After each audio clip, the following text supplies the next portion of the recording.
Something you'll find interesting and learn about women as you go along in life is women are only as honest as their options. At the end of the day, what I mean by that is if you present a woman with an option or a problem or a situation, she's only as honest as she wants to be perceived for all intents and purposes, or she's only as honest as she as it makes her look. If her honesty makes her look good, then she's going to be honest about it. If it doesn't make her look good, she's going to lie about it at the end of the day. So what I mean is she's only as honest as her options or opportunities to actually lie or not lie, basically. The sad part about that is only about 2% of the world's population of women actually are blatantly honest and will tell the truth all the time.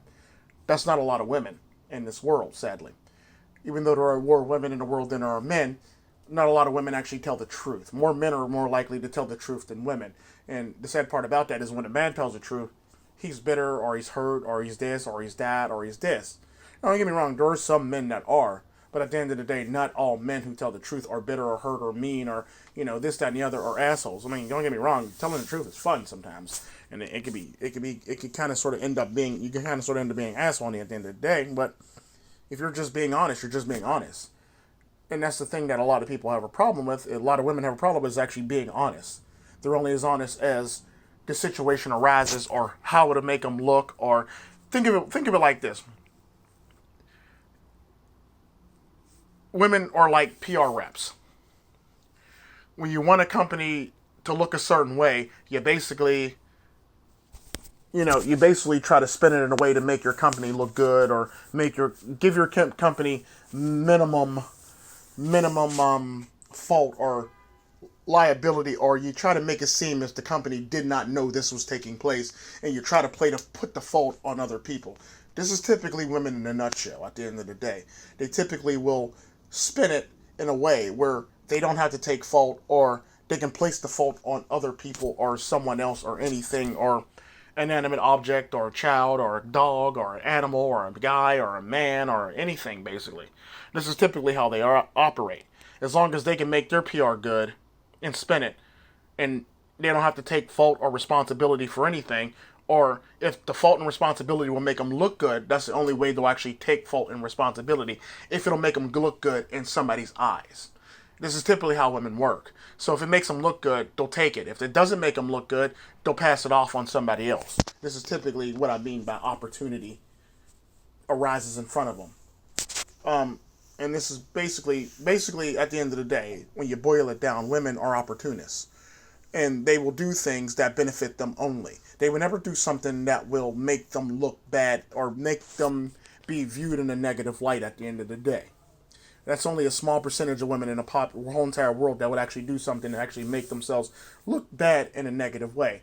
The sad part about that is, even when women get mad, they try to spin it in a way to make it justifiable why they're actually mad, despite the fact that they have no reason to be mad.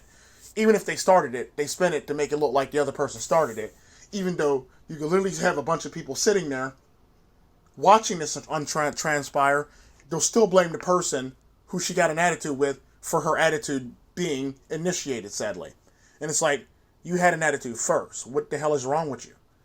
But the sad part about that, when you have white knights and simps, you basically have a nice little PR team to make it seem like you were doing everything right, and that person across from you were doing everything wrong. This is typically how people work in the world. So, this is how women work. They basically always have their simps around. That way, they can spin it in a way so their simps can be there and be like, please save me, simp. Or white knight, please save me. And that's basically how it works. They basically have it set up in a way where socially they look good, and they try to make you look bad, when in fact you actually really don't care how you look socially. And this thing, when you actually don't care how you look socially, this bothers women, because they can't put you or identify you in a negative light, because you really don't care, because you can't be shamed or can't be bothered with any of the bullshit or fuckery of social norms or society, basically. This is typically why I always tell people to commit and own it. If you commit and own it, nobody can really fault you for being an asshole. I mean, they can, but they can't be mad at you for ever lying at the end of the day. They can't be like, well, you're a fake person. No, I'm a real person. You're a fake person. And it is what it is. So, always commit and own it. And at the end of the day, and you can always avoid women trying to get their social comeuppance on you to look like a victim at the end of the day. Because at the end of the day, if everybody knows you're an asshole, they can't really be mad at you because you treated everybody the same across the board. It is what it is. Internal Sadist out.